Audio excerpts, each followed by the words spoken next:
Hey friends, welcome back. I'm your host, Kenthestoryteller, and today I will dive into the mystery around Lake Lanier. So today I will call the tale the water spirits of Lake Lanier. So when you're ready, friends, join me on this coaster of suspense, horror, and thrills. Water spirits. I know you're wondering, friends. Ken, what are you talking about? Water spirits? Well, I'm about to take it biblically. So if you're not ready or you're a doubter, well, this video isn't for you. So when the Most High God in heaven flooded the earth because of what the fallen angels did, which was mating with the daughters of men, creating the Nephilim or the Nephilim, they're the same thing, which are the children of the fallen angels. They're half human and half angel. They made a pact to corrupt the earth, to go against God. So the Nephilim children were giants in the earth, teaching men wickedness, mixing DNA, like creating mermaids, dinosaurs.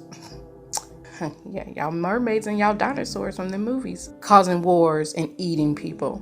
Just plain evil madness. That's when Noah came into play. The Most High told him to build an ark, which took 120 years, if you didn't know. And also, back in the Bible time, people would live a long time, thanks to the Most High, who would allow them to. But Noah warned the people to get right with God, or they would perish when the flood came and destroyed everything. I'm paraphrasing, by the way, y'all. So after the flood, some of the Nephilims would remain in the waters, while some escaped to the caves of the mountains because they were earthly bound until the end of time and couldn't get into the realm of the heavens any longer. The book of Jasher and the book of Enoch speaks on these accounts. Also, Genesis 6:1-4 speaks on the giants of the earth, which are the Nephilims or the Nephilim, offspring of the fallen angels and the women that were on earth at the time. But there are many scriptures referring to the Nephilims. Now, friends, this leads to my topic, Lake Lanier. But I must give you a little history first. If you didn't know, Lake Lanier used to be a small black community in Oscarville, Georgia. The families who lived there owned land,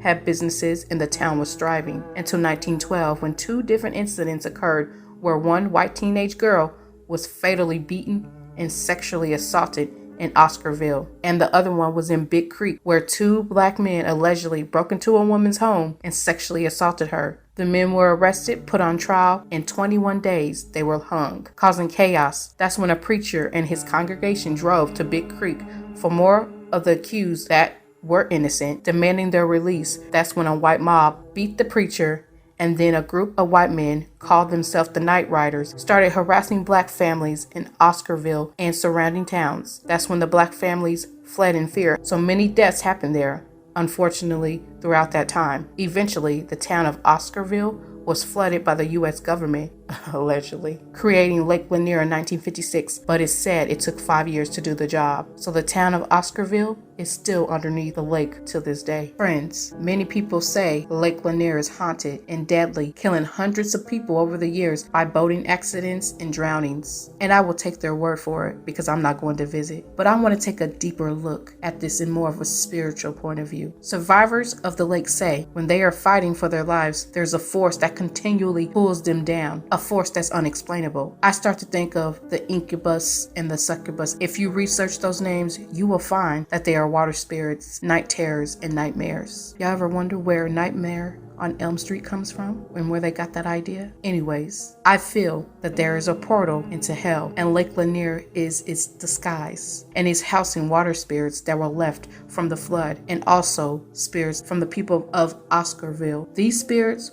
will pull you within and take you to another world. Literally take you out. Y'all better stay away from places like that. I don't play with evil and darkness. Stay aware and prayed up, friends. Thank you for tuning in today.